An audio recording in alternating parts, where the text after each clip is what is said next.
normal. We'll see, though. So, possibility of a lot of Han action. I mean, what are your expectations, though, Riser? Do you think we could go all six, or do you have a winner here?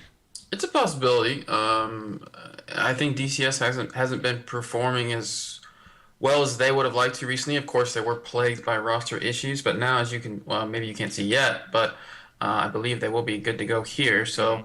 So, should be a fantastic match. Of course, I always like to watch the Lions play just because of their play style is usually superbly Yeah. aggressive. And then, of course, DCX, I kind of like to lump all the Europeans into being very aggressive players. And, of course, they are a European team. So I'm expecting to see a fun match. And, there certainly is a possibility of two best of threes. But with how Lions been performing, Breaky, I got to give it to them in the end. Yeah, Lions, you could argue probably the stronger looking team going into it. But like I said, DCX, they have these qualifiers that they got a lot of extra practice out as far as that tournament environment goes, you could argue.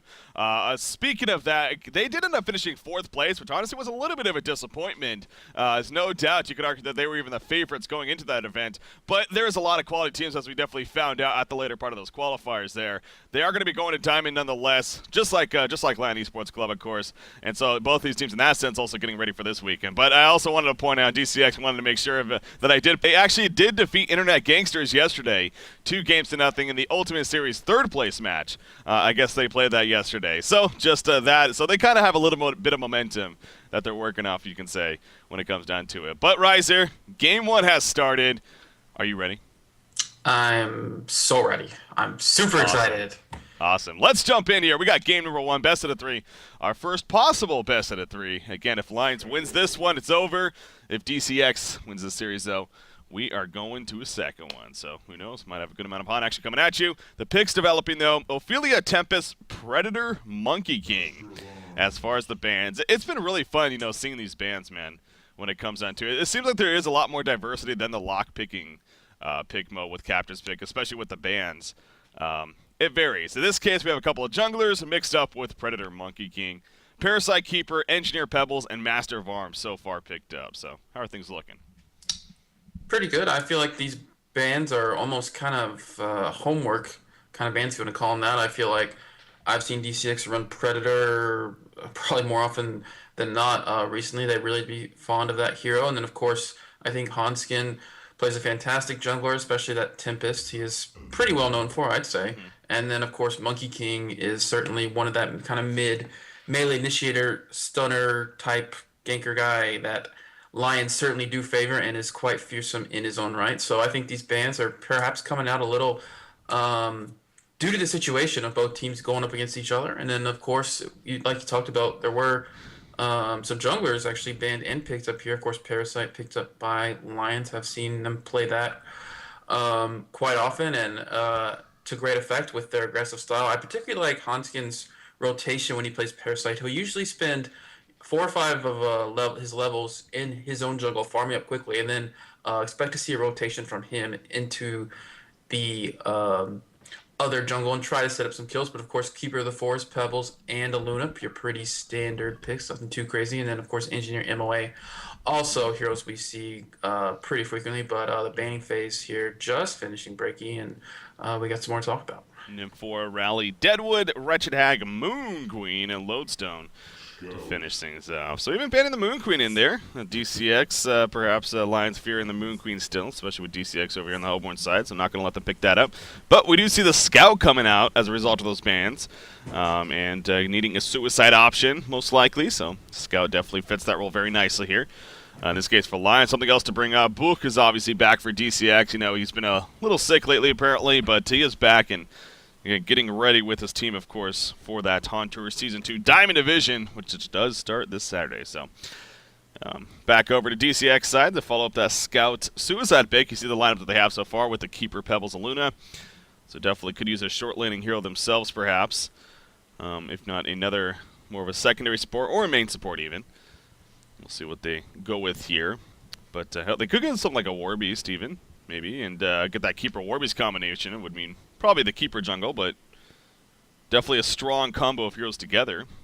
Certainly is. It could be argued it's a little passive. Kind of both heroes needing that level 6. Of course, the battle cry from Warbeast can assist on its own, and there's the empath pick. So yeah, It's to me, it seemed like it was gonna be pretty obvious that they wanted to go for the dual support Yeah. strategy. Of course, Keeper of the Forest. We rarely see him in the jungle. I have seen him play Keeper of the Forest in the jungle before, but definitely has fallen out of favor. And I think the Nymphora ban from Hanskin was a pretty solid ban. Nymphora being that kind of second support, more greedy style support that we could have seen come out from the Hellborn team. And of course, she can have a huge impact in the game. So I think that those are kind of go hand in hand, of course, with DCX's strategy that Lions may have expected.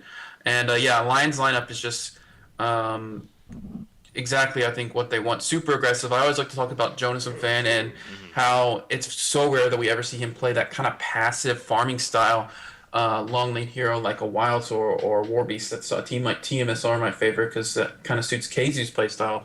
But Jonas and Fan expect to see him playing super aggressive ganker heroes like this scout. And we do have a Pestilence pickup. So yeah, I've been seeing Lions scrimming and playing Pestilence a lot recently. They even like to send him to the middle lane pretty frequently. Now, I'm not the biggest fan. I like to talk about, kind of those weak mid heroes, and Yeah. I don't think Pestilence is particularly strong. But just for a little background, I did see Lions scrim against SG yesterday, and they had some fantastic results with that Pestilence in the middle lane, up against a Pebbles even. So Sandwraith gonna finish things out, Breaky. Got that Impasse Sandwraith combo, and that is a combo to be very scared of. Yes, it most certainly is. Sandwraith Empath gets that global presence going, and it basically means that if one of your players are by themselves, specifically most squishies like the Engineer, the Parasite, perhaps the Master of Arms even, need to be careful. So definitely both lineups, and I think it's safe to say they definitely got some strong ones going at it. But going back to that Pestilence real quickly, yeah, Pestilence is he's kind of stepped up more and more, especially with those buffs, in a sense, kind of that initiating role for a lot of teams. Now, as far as his carry presence, ultimately, it seems like teams, and whether or not he can be used in a carry, it seems like teams are straying away from that ultimate, using it as more as an initiator. And in this case, probably going to be similar, with that Master of Arms, going to be focusing on some farm as well as even scout as the game develops. But, you get the early portal key. He definitely brings, the radius on that Impale Stun, it seems like it's even bigger than actually I think it even says in numbers, but it's a pretty damn good initiating tool, of course. And then he has good follow-up with his flight and whatnot. And Swarm is always nice to have, too, for the good amount of physical damage here on the Legion side. So, yeah, excited to see how and where they use him. You mentioned he has been used mid before, but maybe going to be bottom? No, it looks like actually he might be hitting mid in the end. Master of Arms going to be soloing bottom most likely against Keeper here. So, well, I don't know actually. We'll see for sure what they do. Yeah, I would expect exactly what you just said could come out from Lions. Just seeing how they've been playing this hero recently would lead me to believe that it will be the more standard dual lane mid, of course, solo short lane with the jungler, and then of course Suicide Scout. DCX on the other hand have a little more options. I think I would expect to see the 2-2-1 strategy coming out, probably something like Luna Pebbles mid, and then Impasse Sandwraith in that top lane. But right now, they've almost got three heroes up here. Looks like Luna might be rotating to the middle lane. And yeah, I think these are probably going to be the strongest lanes for both teams. Of course, I think a lot is going to hinge on Hanskin this game. Can he rotate to this middle lane and set up some kills for them? Because I kind of favor Pebbles and Luna here, just because Pestilence, before he levels up his stun, especially his stun, can be pretty weak in the lane. Of course, with that Parasite, the threat of Parasite even is sometimes enough to help you secure a win in that lane. But ultimately, I think if Hansen can rotate, which he's very good at, and set up those kills, especially for the middle lane, it's going to help Lions out a lot in this initial laning phase. Yeah. So we'll see how that matchup plays out. You keep going back to Pebbles being in this middle lane. Of course, his armor 0.5 to start things off. Not necessarily the best against physical presence here. So of Pestilence. But as the game develops, he levels up that slap skin, maybe even builds into Soul's Bork, I'm sure. Becomes a lot more tankier as the game progresses. But early on, no doubt, pretty vulnerable against that. So, of course, the Keeper of the Force also a nice addition for this Hellborn team in terms of that physical damage that's going to be coming out here from Lion Esports Club. So, again, DCX definitely drafted well themselves, and they too have their scary threat in that Impasse Sandwraith, as you were talking about, when it comes down to it. So, as far as, when the draft's going, I definitely think it's going to come down to just solid play from both sides, and the better team going to win. I don't think there's necessarily any out-drafting going on here from the looks of it, which is always good to see as well. Yeah, I tend to agree. I think both teams have lineups that they're quite comfortable with. I think I think the Hellborn team, if they get a good start, especially, might eke them out a little in terms of team fight, especially if Sandwraith and can get fantastic farm. I feel like in a team fight, that Sandwraith ultimate is just a fantastic tool for setting up your initiation, just giving you vision of every hero for a couple seconds is usually just a great tool for not Pestilence, Pebbles to find his target, and then and especially Keeper of the Forest, if he could also find a portal key, could follow up with that initiation. So I kind of like the Hellborn's team fight a little more now. Of course, we do have the Engineer from Legion team, which is a fantastic team fight hero in itself, but I do give them give them a bit of an edge in the team fight, but this is also a lineup I think Lions is very comfortable with. I like the synergy on Lions team with the minus armor and the physical damage. Of course, we do have Pestilence with the minus armor, Master of Arms with that Acid Bomb has pretty significant minus armor as well, and then of course Scout pretty much doing almost all physical damage means they can kill some heroes and they can kill them pretty quick. So yeah, I think in terms of the draft, I think it's pretty even, and like you said, a lot of it is going to come down to play as it ultimately does. And that's, again, the good thing there. So it looks like Lion Esports Club, they're ready to go. After just getting some issues figured out, once DCX gives them the go-ahead, we'll be resuming into what is game number 1 here of our first best of 3 at least. Again, if Lion wins this best of 3, it will be the series, and they will be taking home. By the way, there's 1750 euros on the line, which is, I believe, just over $2,000 in American dollars on the line here. So, a good chunk of money's on the line through this Alienware tournament. Definitely a big shout-out to Alienware with that said for putting together an event like this and having some good money on the line. It's always good to see outside sponsors obviously stepping in and doing their part. So, once again, big shout-out to Alienware. Great timing for the teams as well to get some solid practice before Han Tour starts pretty much almost immediately in a couple days. It fit in pretty well, too. During the weekday, obviously with the Ultimate Series, maybe a little bit of overlap there, but hey, as I see it, it's, hey, if there's ever a case where you have too many tournaments going on, then it's not a bad problem to have in the end. So, but yeah, I think exactly. It's happened at a pretty good time, too, getting ready for Han Tour Cycle, or Season 2. So, it was a good event. It's going to be wrapping up here, though, with this final match.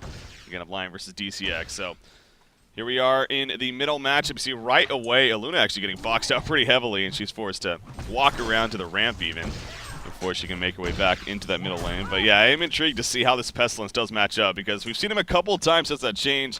But me specifically, I've seen him just more in that short lane, focusing on the farm. But in this 2v2 matchup mid, you said you have seen it, but give me the first for me at least here. So on Honcast, we'll see how he develops.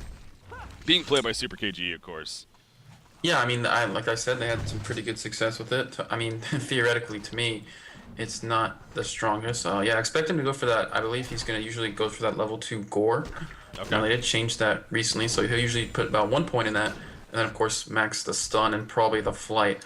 Following up, we actually saw some jungle warding coming out from Keeper of the Forest. Now, he did block both the hard camps, but with already an upgraded courier and Hanskin ferrying himself some Ward of Revelations, he will successfully counter both of those. So he is slowed down for the time being, but getting in this early of a counter is certainly going to go away. You actually see Zane coming back over here. I'm not sure if he wants to place another ward. He spent a lot of time doing this, yeah, so he's going to place another ward even. And Hanskin is just bashing his head against the wall right now. Yeah, he's like, dude, I just saw you're like going to walk right in front of me and insult me like that, blocking my camp in front of me. That's just rude. But he has a rev coming out. I mean, it wasn't even purchased by him. It was purchased by Sioka. That's a good teamwork, though. And he's just going to place it down now. It will block the 2-minute spawn. So could you say that was still worth that ward of sight? Or with it getting countered immediately, is it not worth it in the end? I don't know if it's really worth it at this point. I mean, it's so obvious where he placed it even, because he just kind of sit there and watched him do it, that it's just a free counter ward. And he spent a lot of time, of course, running over here. So no, I think the first ones he did were fine, and I think Hanskin may have actually watched him do it initially, but it did slow him down. I think the third ward, though, like you said, probably not worth it. The first two were fine. So taking a look at the creep scores, though, it looks like Master of Arms and Keeper of the Forest, despite Keeper of the Forest leaving, are still going to be pretty even. Pestilence sitting about 9-1. Pebbles 15-2. So definitely having a fantastic time in this middle lane. Yeah, Book looking really good so far for DCX. Again, good to see him back. He's been a player around the scene for a long time, and again, been out a little bit due to sickness, from what I've been told at least. But he's back, and hopefully going to remain that way, at least for Han Tour Season 2 and so on. So, yeah, doing a great job, though, in the middle lane. We'll see, again, how that progresses. You got to figure, both sides hitting that level 3 and 2 mark. we'll see if perhaps action is going to start picking up as a result of that in that middle lane. Obviously, always the Parasite threat. Hanskin currently has a Skeleton King, but he's going to continue to farm with it in the end, it looks like. And instead move on. So yeah, comes out of it right there. And moving on to the next camp. Here we go in the middle lane, though. Pestilence taking some initiation. Turret comes out, however, from Engineer. It will slow him down. Pretty good placement of that turret. He didn't even need to use a keg stun. And actually going to share him the health potion. So there's take one of what we expect to be a good amount of action here in the middle lane. Ends up being a really not too much happening, as Pestilence is fine. Certainly is. I think a bit of a problem with Pestilence right now is how exactly is he going to reach the Aluna? Because Aluna is their preferred target. Actually, Aluna, speaking of which, is going to head up to this top ruin. This could be a way for them to reach him. Actually, no, keg stun will be sidestepped. Maybe B-Kid is back, but oh, actually, never mind, Breaky. Here we go. Yeah, Luna's gonna get caught out. Was going for that top rune as well, but at what cost right here? Pestilence coming in. The auto attacks from Engineer gonna be enough right there. Holy crap! At the same time, kill at the top lane, but it looks like Sioka just killed Aluna a fraction of a second before to actually earn the bloodless kill benefit. So that was good timing right there as well for the Legion side. So at the same time, though, DCX they do get a big kill themselves at the top lane. As it looks like Empath got credit for that. Obviously, wasn't watching it, but Scout, guess, just got caught, man. I mean, even with that advantage, did they have Dust, I take it, at least? Yeah, they definitely have Dust here on Empath, so a little bit more of an explanation as to how we got caught out at that top lane. But, yeah, certainly. I mean, there is kill potential there, especially with Sandwraith having the boots up and Scout not having them up as well. So just probably a nice wall blocking him off. And Sandwraith, you know, the more popular build is that deserted build, so certainly plenty of burst damage himself. But yeah, perhaps just a little bit of a misplay there from Luna. I had just got done asking how they were going to get to him, and of course they got to him. So Caster's Curse. No surprise there. It is real. I'm sure as you're casting more yourself, you're witnessing that. Seems pretty ridiculous. Middle lane matchup, Pebbles, I'm sure still, 25 and 6 compared to 21 and 3. So actually, Pestilence, especially after that kill, even seems like he is stepping up his game to an extent and at least keeping on pace with this Pebbles. But oh, look at this. Scout setting up a gank. Parasite also coming in with a Vagabond leader. Not the most ideal hero. And at least will provide some good amount of nuke damage, but they can't get close enough. Need to at least get in there in the first place. And unfortunately, not able to find their time. And you see the flight even activated, but good stun by Luna. Yeah, I think this kind of is what I was talking about in terms of Pestilence's initiation. Yeah. It is certainly not the strongest, but Jonas and Fan doing what Jonas and Fan does, especially when he's playing Scout, and he just casually kills the courier. I believe he even stole something. I think he stole the mana potion right there. Yeah, probably the mana pot, considering where it is in his inventory. So, free mana pot coming out for Jonas and Fan, and of course that's so annoying.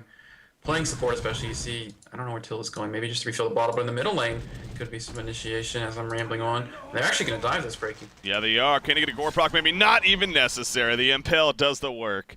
And down goes Pebbles. Yeah, diving. And you know what that leads back to? The fact that the courier died. The only reason Aluna's going back right now is, sure, maybe to fill up the bottle, but I guarantee you a lot of it has to do with the fact that it's going back to buy a new courier.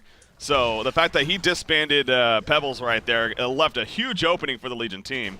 So it really shows, you know, just a couple sequence of events that take place before you know it. Lion Esports definitely benefiting from it. Now top lane, it is going to be pushing, it looks like, by DCX. Well, they actually get the tower kills. The question of vulnerability not being used just yet. Do they have any TPs? They do in Master, but that's it. Not worth it. So easy tower kill. At least some good counter pressure coming out from Justice League. Yeah, excellent job by them. Not the easiest thing to do with push with Impasse Sandwraith, but if you time it well with that catapult, as you can see, the Hell Cannon definitely assisting. You can take it down. Now, Super KG just had a fantastic start in this middle lane. I was harping on Pestilence. Of course, Book actually on Pebbles, his GPM is no slouch either, especially with that tower kill. Still sitting about 300, so Pestilence about 330. Master of Arms in the bottom lane looking about 350 himself, so what was pretty even. Looks like it started to rapidly change in his favor as he acquired those levels, and especially the Steam Boots considerably helping in the harass. Scout actually has rotated to his top lane break. He's actually still got a Ward of Revelation on him. Yeah. I wonder if he picked that up himself, because I don't know.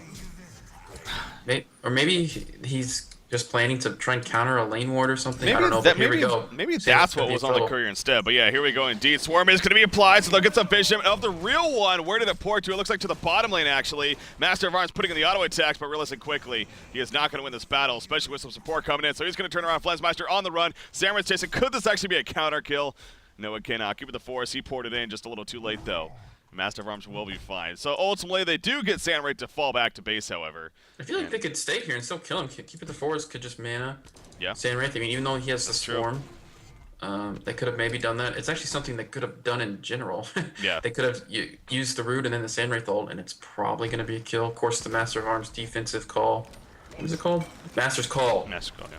Defensive Master Defensive, Call. But Master, yeah, whatever. Yeah. We get any one of those names. Pebbles in the meantime in the middle lane taking a lot of pressure. He has a Swarm debuff. Look at it. Here comes the initiation from Pestilence. Impale on top of the auto attacks. And those were just illusion parasites, but more than enough to get the job done. It goes back to Pebbles especially. He is very weak against physical presence early on in the game. Yeah, I believe right now he still only has like 0.8 armor. But there you go, the bottom lane. He said it. They actually execute. No Mirage needed, though. Just simply Sandwraith coming in and actually getting a kill on a Master of Arms right there with Keeper of the Force assistance. So, well played at the bottom lane, at least.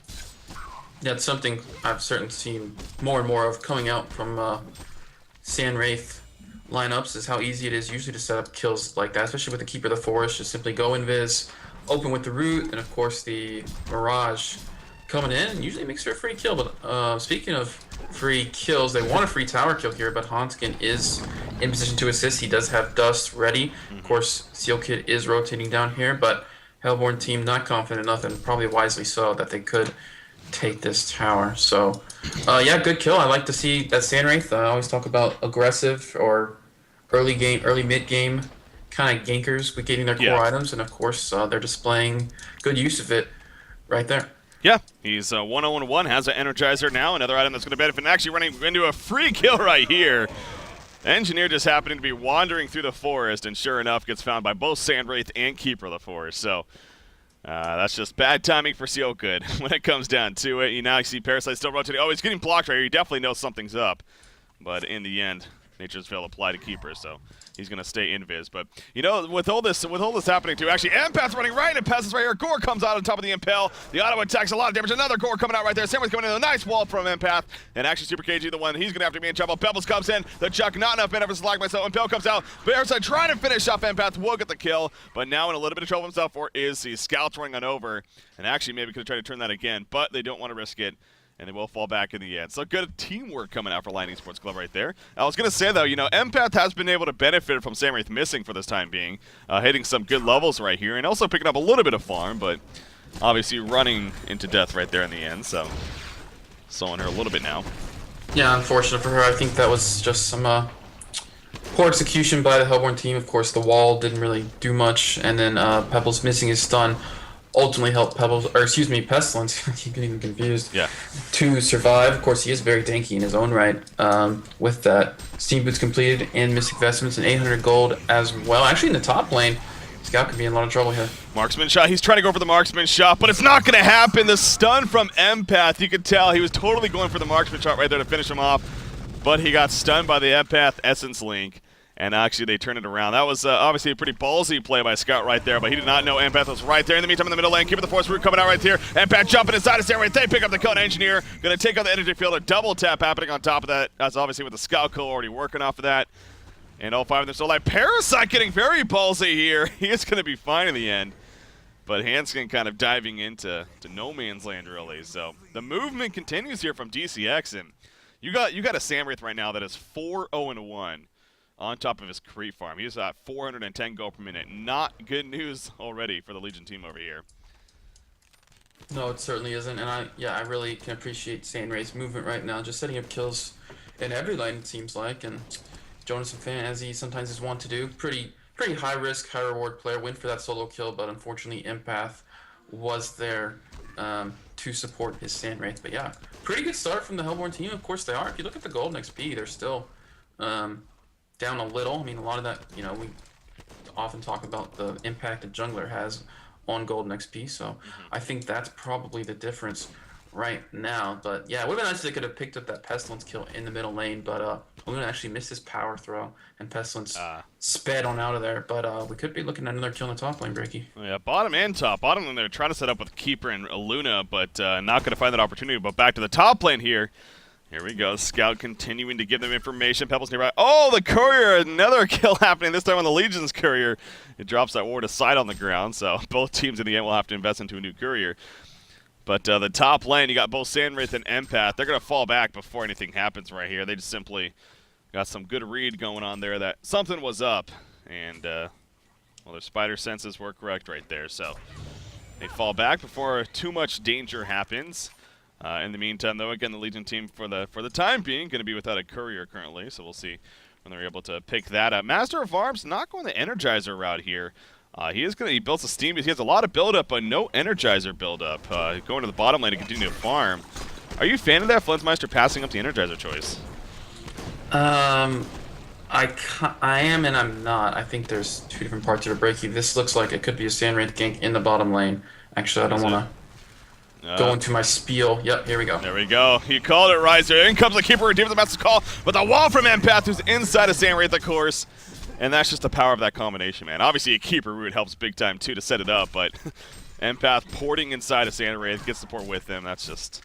Couldn't have been executed better. Even the Aluna power throw, of course, set up by the root. And yeah, I kind of had not really taken that into consideration. Of course, the Aluna also contributing to that global presence, as we saw there. So, fantastic job. But MOA, I feel like Lions doesn't really have a lot of the momentum they usually do at this point in the game, and I feel like as the game drags on, they will be considerably weaker. So perhaps Flintsmeister is trying to get farmed enough, pick up a big item to help him farm to combat Sandwraith in the late game. Of course, you know, picking up an item to help them fight in the early game would also help. But usually Flintsmeister playing for this Lions team, he is more kind of like their AFK farmer. He will try to secure the late game. You won't see him engage too often.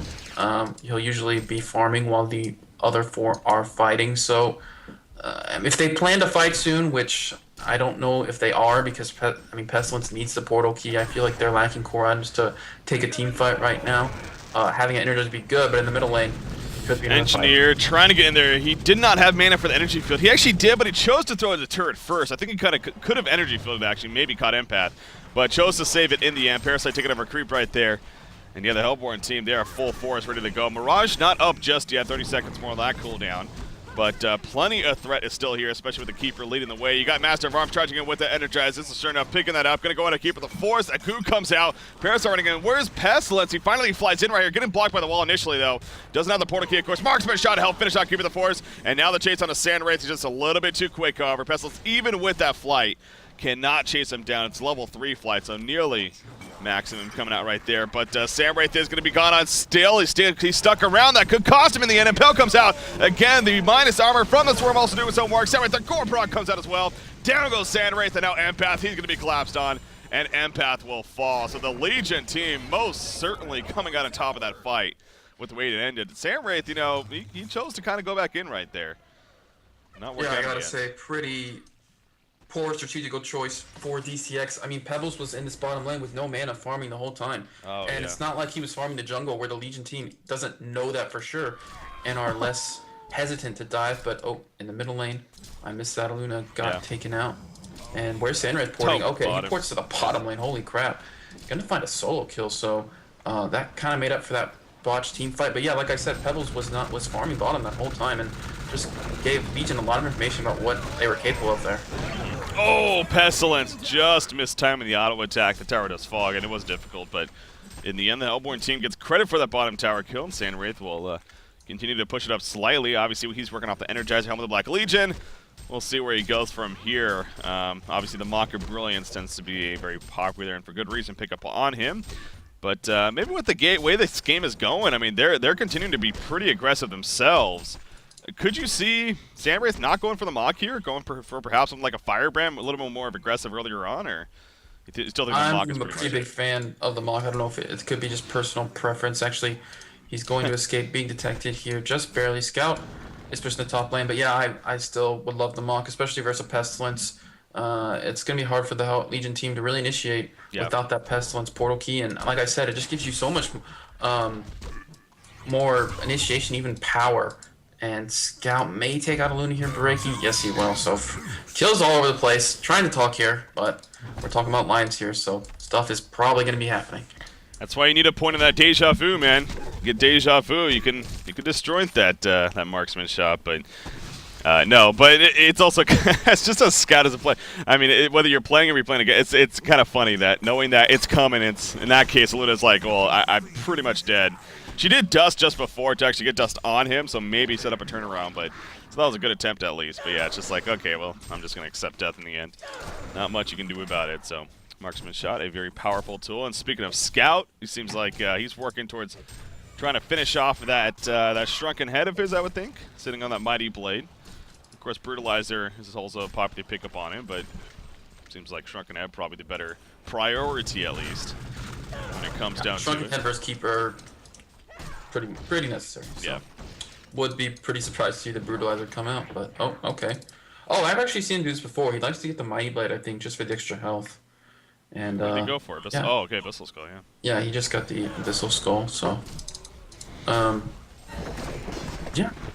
It's fine. They're not planning on fighting too soon, but here we go in the bottom lane. Yep, Samwraith porting in. Seal Kid being completely locked down. He did have energy field, but again, choosing not to use it. Off to the side as well. Parasite getting caught. Parasite, he chose to more so even jump in right there. Well, I guess the wall actually maybe blocked him off and didn't really give him much of a decision in the end. So he does fall. Wow. Yeah, Pestilence. So many P's this game. Pestilence decides to port a key away and eventually escape with the Homecoming Stone. But once again, good gang set up by the Hellborn team. They're continuing to play that aggressive nature, and Samwraith does have another 2,500 gold now saved up. So it looks like he kind of agrees with you too that the Mock is just such an important item on him.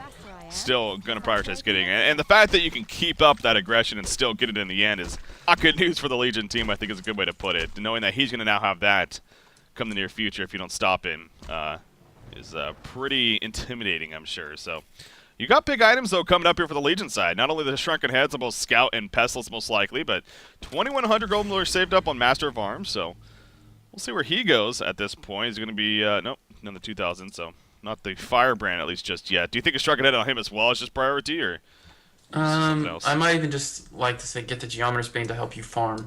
Yeah. At this point, just it'll help you more farm. It'll kind of do a similar thing with the Tree Root, and will help you farm more, because I feel like he's going to need a lot of farm. Just the way this game's going, I feel like Hellborn is looking fantastic, and it's going to be hard for the Legion team to fight them in the late game. But yeah, barring some more, poor strategical choices, like choosing to push mid without Pebbles while he was trying to finish his portal key, I think the Hellborn are in fantastic shape, and you got to be a little worried for Alliance. Of course, like you said, maybe their cue to fight would be getting those Shrunken Heads online. They're actually going to port to the middle lane here, Reiki, and we'll have to see if Samwraith can escape this. Yeah, you easily can. Energizer used, and Pestilence just simply not close enough. So that was a little risky, too. I mean, they didn't necessarily have the numbers there, and the Hellborn team was actually nearby on the minimap, but Samwraith does get it out of dodge, and he is fine in the end, so going to be safe. But it's despite the Legion team having the lead for pretty much most, if not all, this game even. Every time I look at the top chart, it seems like they're in the lead. At this point, even 2,600 gold lead, 1,700 experience. So yeah, it definitely goes back to the Samwraith, and it's following suit. I mean, Pebbles, as you said, probably no so big mistakes like they may have had earlier. It's definitely in control for DCX right now as far as bottom lane, Berkey. We could see another Samwraith gang come out here. Yep. Here we go. Zampath inside. Yes, she is. Set up perfectly once again. Pestilence gets the Impel off with the flight. Is it going to be enough? He will take the stun. No, the Essence like not in time. Not enough for the stun. He is still in that flight though, but the Desert's Curse just makes him so damn slow. Even with the flight, but look at the team support at the last second. One auto attack away. And he manages to escape. Now, where's the power though? You know what's coming. Did he just use it? No, he doesn't have the cooldown actually, so looks like Pestilence is going to be fun in the end. Whew, that was close. Well executed again by DCX, but at least Pestilence gets away. Good team support. At the same time, at the top lane, actually, Aluna's going to be gone on by Scout. She dies. And actually saw the red power throw go off just before. You see Pestilence actually getting out of the well just before. And he goes back in after it goes through. So, actually a good series of events in the end for our Legion side, so good for them. Middle lane, they're trying to catch Samwraith again. Not going to happen, though. Yeah, it certainly is. I would like to see them just pick up their Shrunken Heads, and then before Samwraith can finish his mock, go take a fight. I feel like that's a fantastic window for them to take control of this game. And with the cooldowns down as well, room for 60, of course, kind of funny, Empath ult and Samwraith ult are almost lined up with 39 seconds. That's true, yeah. It could be the Q, but yeah, Jonathan really just picking on this Luna. I think he's killed him multiple times. 4-2 and 3, actually 374 GPM on Jonas and Fan. So holy crap, he's actually level 14. I think he's tied with Samwraith even. Right, so recovered beautifully. Yeah, and that suicide roll, that was no doubt even a difficult matchup For him, yeah, 4-1-3 or 4-2-3, as you said, 375 gold per minute. But also, you look at Sandwraith again, 8-1-1 with 410 gold per minute, 411 gold per minute even. So again, that Mocker Brilliant's also coming out. Speaking of Zane, who apparently needs to go AFK for just a short time here, but that Restoration Stone is coming along very nicely. Passing up the Astrolabe route, going straight into the Restoration Stone really. You see the Astrolabe is being built on Saint Rocks though, so maybe just kind of spreading out the wealth a little bit right there. As far as who's going to go what item. Obviously, at this point, they would have had the Astrolabe if it was on Keeper, but wants to get that Restoration Stone as soon as possible. So that does make those Shuriken heads a little less effective, obviously, when you think about it. The fact that he can just use the root again and still lock you down. So. Oh my god, Break! I've had this What's up? graphics bug on this whole game. I just have Night Hound's backstab just like in the middle of my the stats at the bottom. I just reconnected to try and make it go away, and it's still freaking there. So I might actually turn off the game. Yeah, real quick. Well, did you turn off the game as a whole? No, I just rejoined. Oh, okay. Yeah, try restarting that because actually when I had the graphical bug, I think it was this last week. I just restarted the game and it actually worked. So okay, just try that real quickly. Good time for it. Also, while we're in this pause, tomorrow there is no match obviously planned. We've had what? It's now been like 10, 11 days, even more, that we've casted straight. So, had a lot of content lately, and it's going to continue most certainly. But there will be a day off tomorrow, at least from matches. But tomorrow we are planning on doing a little bit of a podcast. Of course, getting ready for Han Tour Cycle #1. And I know I'm planning to be joined by Beef and actually Riser. If you're welcome, you're obviously more than welcome to join us. So we'll talk about that later on, even. But and then there's also a good chance that I'll have a special guest on. We're actually trying to get either Emperor or Nova on, or even both of them, to discuss how things are going over there in good old Southeast Asia. And it seems like they're going very well for them, by the way. I know Emperor, actually, his team was, or no, it was Nova's team. Wait, which team? I think it was Nova's team was matched up to play against MRR today, or earlier today even. For their those are the guys at DreamHack, right? I'm sorry, I yes, get them. yes, okay. Team MRR, yeah. Well, there were two Thailand teams at DreamHack, right? Myth Trust? Or Myth S2Y, yes. Okay. Yes. Yeah. MRR was not at this recent one. Myth S2Y was Thailand. MRR was at the previous DreamHack, that's what it was. Oh. But they're considered. They sounded really familiar. Yeah, but they're considered to be like one of the top. Like, there's like 3 teams from Thailand that stand out. You got Myth S2Y, you got MRR, and then of course you got Turtle Masters as well. Seems like they're pretty good. So, but yeah. So I believe he played Team MRR. I actually, I don't know what the results were, and so I would actually, I know they post on their Facebooks and everything. So I hope that success perhaps for Emperor's team or Nova's team in that case. But yeah, Nova's team is the one that played them. Payman is not friends with Nova apparently. Yeah, I'm not either. But I usually see Emperor posting on Facebook just. Whenever he posts like a screenshot of the in-game screen when they win. Yeah. And it never fails for him to be on some hero that we never see. It's either Solstice or the Cthulhu font. Yeah. Apparently they played Prisoner, I think, yesterday too. So that's just Emperor's playstyle, even you could say. Beef was bringing up the points that I guess with Emperor's team, like he's a pretty hard captain, man, on his players. Not that obviously I'm sure it's fun in the end and friendly, but having his team do push-ups in between. Matches and scrims. I thought we were just talking about in-game. No, he's got to keep in shape as well as both in-game and out-of-game is the mentality. And you got Mr. Vin Diesel over there. I'd like to definitely talk to him or Nova about just life in general over in Thailand. Yeah, no, it's I would love that. And I believe at least Emperor is planning to join us tomorrow on the podcast, even though it's going to be bright and early in the morning for him, but. Emperor's just that kind of guy. He's willing to do what's necessary. So yeah, definitely look forward to that tomorrow's podcast. I believe I don't think it's been officially announced, but well, I guess that's more the official announcement right there. There you go. Anywho, we've resumed back into this game here. So, and by the way, speaking of that, the brackets were actually released yesterday too. I was surprised they were that early. That came out for the Diamond Division for Hunter, as far as all the cycles go, even so. Again, that's something else we'll talk about tomorrow on the podcast more. But for those that may be curious, ontour.com, go to the events tab, check out the brackets. Yeah, I checked him out. Pretty. I glanced at him myself. I think we're Team USA is up against like Copy. No, that sounds kind of familiar, but Copy. well, Brecky, Oh, we replica, were I all believe. right Yes, that's right.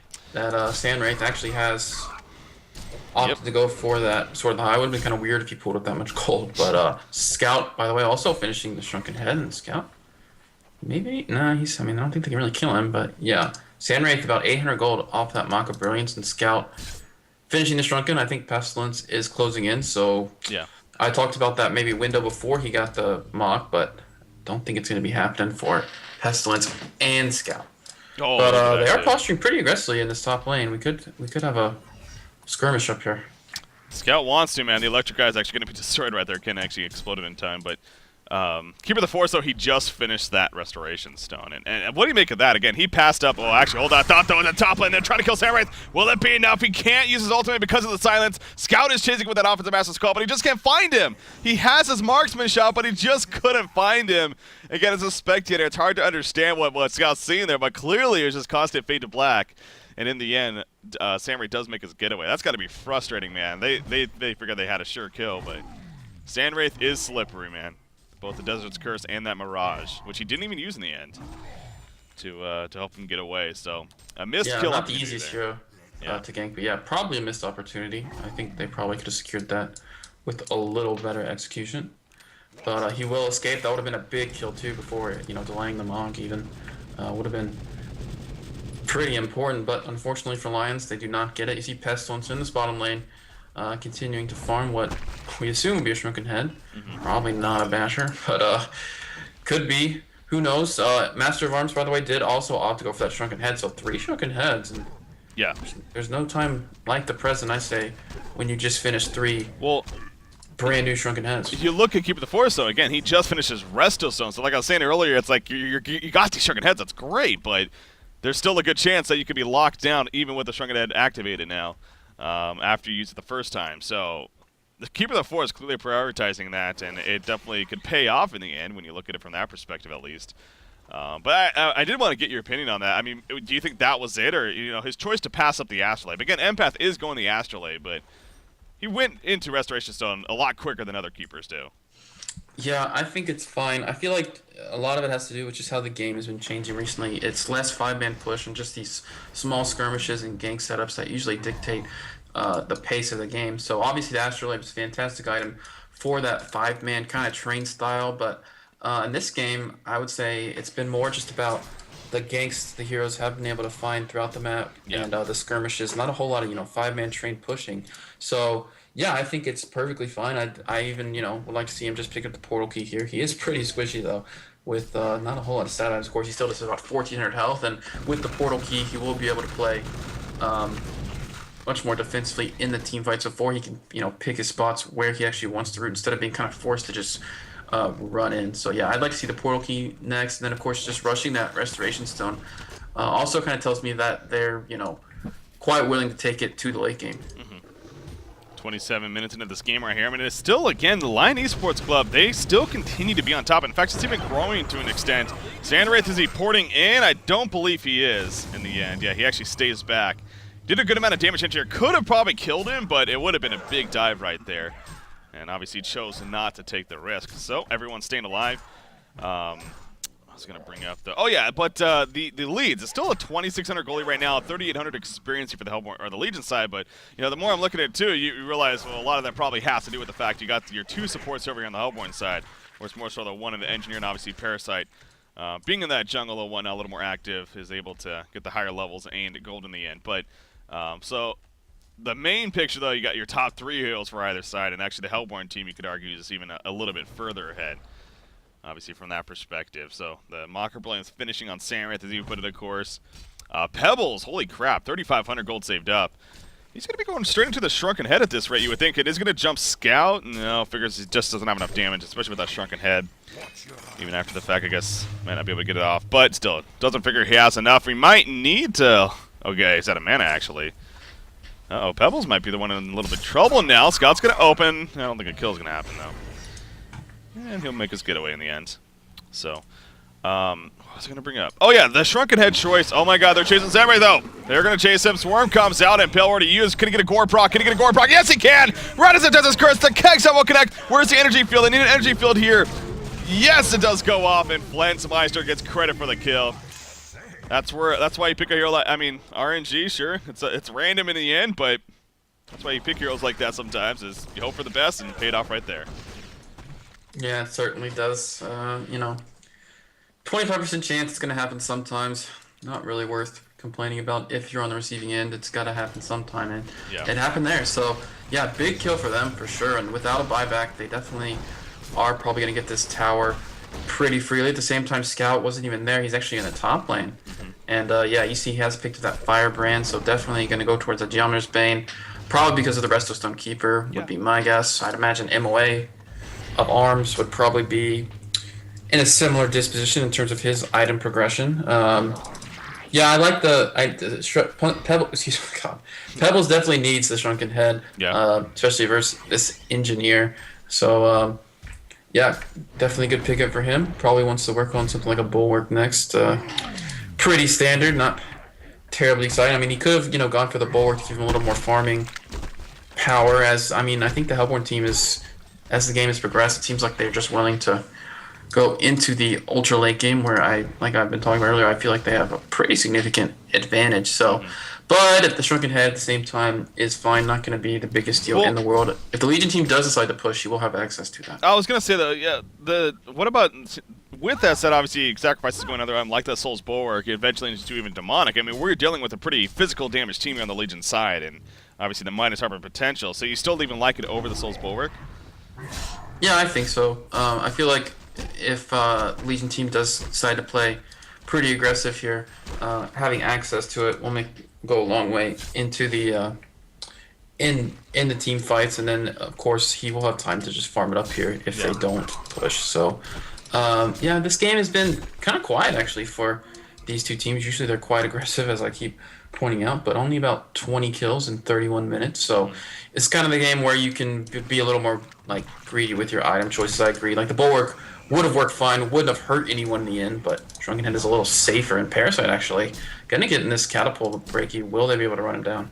Yeah, they are, but it's how long is the question. Yeah, they're going to turn around. Obviously, the support was there. You had Engineer Pestilence and even Master of Arms joining the party. Obviously, still even with that global presence. So another gank attempt. And yeah, as you mentioned, the game's definitely slowing down. It's not that I don't think it's due to just not trying to get ganks, obviously, but as we see right there, another example of this global presence that Samwraith brings. It's kind of died off a little bit as this game has progressed. And that's due to the credit of the Legion team with their positioning and with the support of one another. You see Scout continuing to harass the top lane, middle lane also being counter-pushed. Obviously the bottom lane being heavily pushed here by DCX, but if they can get 2 for 1, they will take that every day of the week. And vulnerability coming out, the Hellborn team falling back. Will they get the time? Samwraith ports in, he ports to the top lane, but a nice electric eye being used there.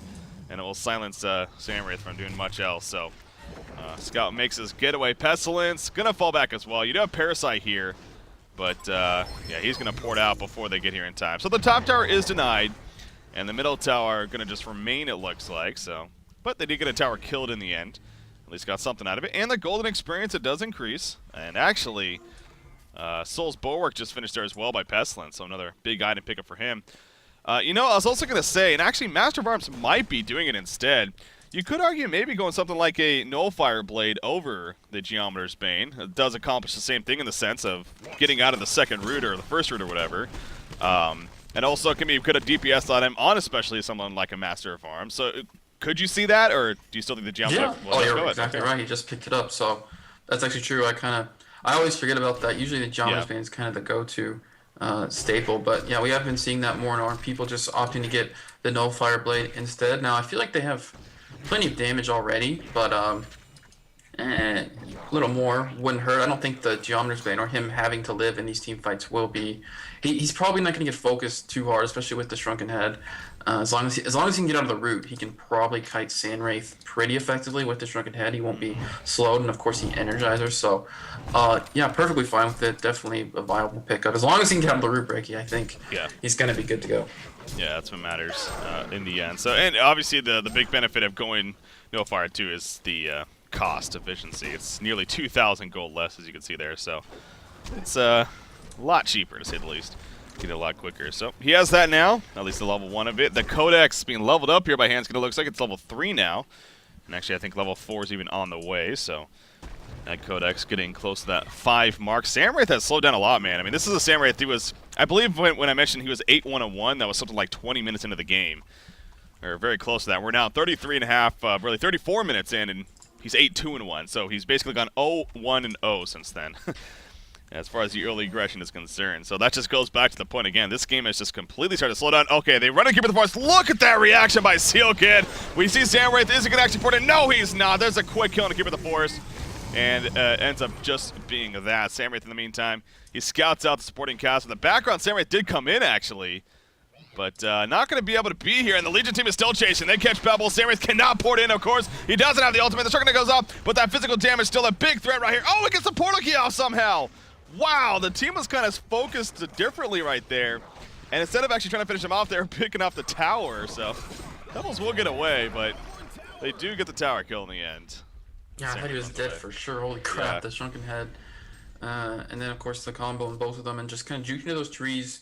Portal key came back up, so perhaps the Legion team, if they had been a little more diligent about finishing him off before the tower, could have taken him out. I honestly think they probably thought it was for sure kill and he was dead, and they were just like, okay, we'll just get the tower in the meantime, because I honestly myself thought he was pretty dead, but still, fantastic exchange for sure for the Legion, taking out the Keeper of the Forest and picking up a free tower. So yeah, the golden XP does continue to trend towards the Legion team. I mean, Scout actually is even level 19. Holy crap. He is doing extremely well in this Suicide Scout, 450 GPM, and he's just kind of been left to do whatever he wants. It's so hard for the Hellborn team to gank him, especially with that Shrunken Head. Even with the global presence, I feel like he has a lot of ways to run away even pretty freely. You know, even if Empath gets a link up, of course, he'll pop the Shrunken Head with the root as well. He can get out of it. Now with that Geometers, maybe he can get out of even the second root. So I think a lot of the Sandwraith presence dying down has been a result of these item pickups by the Legion team, especially these Shrunken Heads, which go a long way in helping them get out or escape from the Sandwraith ganks. Yeah, you know, going back to Scout, I mean, you talk about just how impressive he's been when it comes to his stats. 450 gold per minute here for Jonas Fan on top of 4, 2, and 3 hero kill stats and level 19. You know, he really is. It's just what helps make him such a great candidate for that suicide role. The fact that he has that carry presence, and you know, this by no means is the first time we've seen this. You know, he's always a suicide hero. So you hear the term suicide, and you maybe makes you think like, oh, so he's not going to really be that much effective in terms of levels, in terms of gold. But you know, he still can get the job done. But Scout's a great candidate for that reason. He can become that carry, as they do pick up Engineer in the meantime. So there we go, the global presence finally coming into play once again here for DCX, and that's good for them. It is just an Engineer, but still, a kill is a kill. But kind of like that War Beast effect, too. Oh, they're going to jump to Samwraith, actually. The Impel comes out. The Goose put down. A lot of damage happening. You see the Gore proc coming out right there. But Samwraith chasing with it. Well, here comes Scout. Will he finish him off, maybe? No, we can't find him. Going to use the Electric Eye, though, in the background. Parasite being coming right there. Parasite going for the turn, though. Shrunken activated, though, by Pebbles. Now beating on a Master Bombs. There's another Shrunken Head, but he still gets stunned somehow. And actually, the root, that's what it is. And he cannot get away because of No Fire Blade. He can't use it on himself with that Shrunken. Restoration Stone used by Keeper the Forest right there. They do get the counter kill on Pebbles finally, and the chase is still on. Scout is still good to go. 3 heroes are up here for the Legion side, as Engineer also resurrecting. Pestilence going for the blind stun. Not going to connect. Samwraith leaping over the edge with that Desert's Curse. So crazy fight right there, and it actually may not be over just yet. Empath even sees him coming, but Scout should still be able to finish off Empath right here. Oh my god, he's still alive. Okay. Finally. Action Keeper! Oh no. Oh, that was pretty grim by Keeper, trying to save him, and then, of course, Pestilence arrives at the perfect moment, and you saw Keeper just melt there to all the minus armor. So, I mean, that fight, I think a lot of it predicates how Sandwraith couldn't really join the fight during the roots. I mean, he hit 2 roots where a couple of heroes got caught out, and, of course, the first one did finish off Master of Arms, but just Sandwraith was so low from the initial engagement that he really couldn't participate at all. He just had pretty low impact on that team fight, at least after the initial burst damage was done to him. And so Lion's thinking about Kongor, but figuring that perhaps not going to happen in the end. But yeah, it's just perhaps just a poor fight for the Hellborn 2 take. Probably just should have backed off there with Sandwraith being in kind of like dire straits. He Yeah. just couldn't really contribute anything. Yeah, so look at that golden experience now, and I think for the first time this game, honestly, you feel like, okay, Lion Esports Club, they actually really are in the lead, as the score says, so that's good for them. You see Sandwraith porting in right here, trying to do something to Parasite, but Parasite obviously using that Infest to his advantage, and ultimately getting away right there. Up here, we got Scout doing what he does best. Scouting things out. Level 3 Shellbreaker, 2-shot. He's going to go for Empath as well. He picks up a double tap in the matter of 5 seconds right there. Not even. And now Scout's on the run as Sandwraith comes in, but he is going to be fine. Oh my gosh. That's the power of Scout at this rate especially. He is just, he's farming like a boss, and it is showing off. And actually, it's not over just yet. Nice turret right there. Gets a couple of stacks on his Sandwraith, slowing him down a little bit. Here comes the opening from Scout. Master farms that charge shot just before he can get away. The combo from Pebbles. Trying to go for a turnaround. Not going to happen, though. Down goes Sandwraith. The defensive master calling to Scout. He picks up another kill right there on a Pebbles. Or maybe got the assist even, but I think DCX is looking grim now for them all of a sudden. Yes, definitely going to be racks, maybe even 2. Sandwraith cannot buy back. Lions is a little low, so actually, yeah, this is actually something when you're not really completely sure about buyback. The safest thing to do is just go Kongor, because certainly if you're in their base and they buy back, they have a pretty good chance of engaging on you, but if you're in Kongor, much farther away from their base where they spawn, it's much harder for them to take advantage of those buybacks. But speaking of buybacks, Keeper of the Forest, I don't think he's going to have one breaking. Nope. He has 1 gold after that death and counting, so free Kongor kill, a free kill, and a Keeper of the Forest, and you gotta, it just feels like it's a matter of time now before DCX just says, okay, we gotta move on, because I don't know if it's gonna, I mean, you see right there, the Soulsborg just finally being purchased by Pebbles, and I stressed that earlier. I mean, I think you could even give a legitimate argument as to why that might have been a better choice. I mean, Shrunken Head obviously still great, but my point being the fact that he just finally now gets that 40.5 minutes into this game, not only for himself, but even for the team aspect.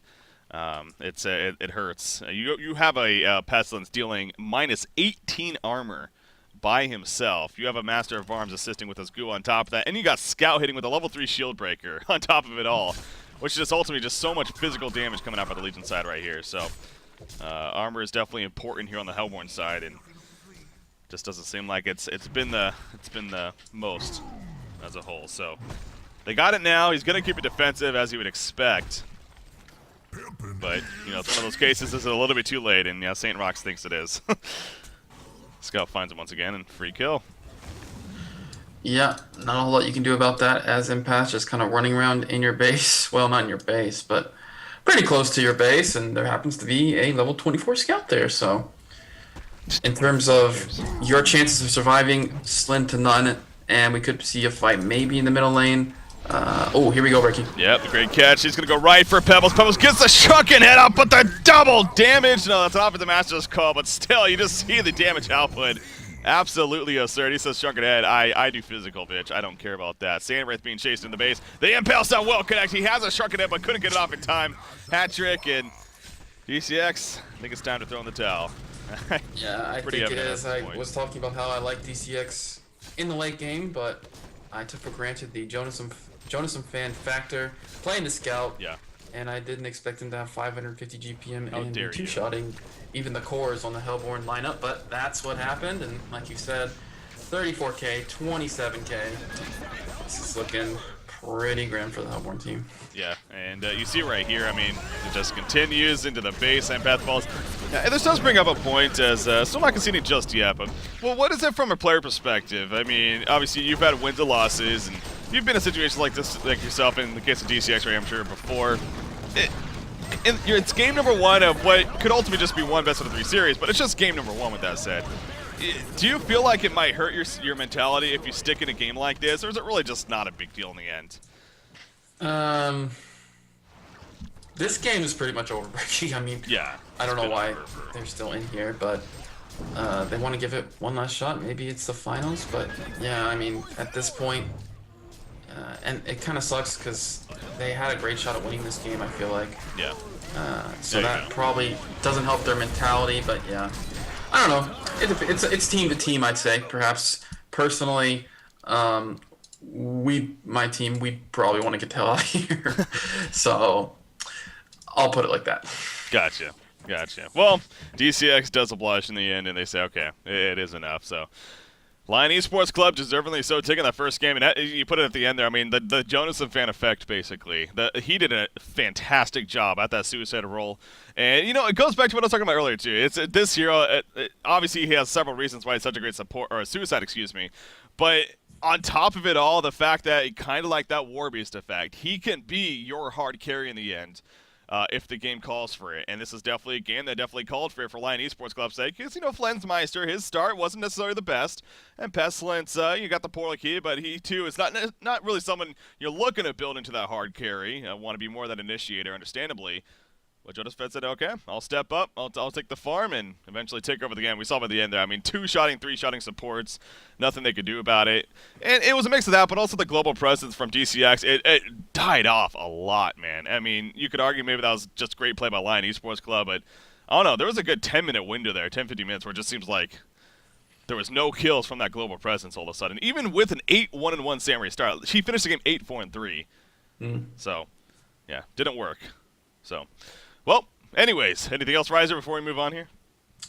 Not really, but man, I didn't see the scout carrying that hard. I kept saying how DCX had fantastic late game, but Yeah. man, the minus armor strategy really showed, and just certainly very impressive play from Jonas Fan. Yeah. With that said, we're going to take a short break as always, but ladies and gentlemen, definitely stay tuned. We'll be coming right back, of course. Game number 2, just around the corner. We got Lion Esports Club versus Justice League. This is the Alienware European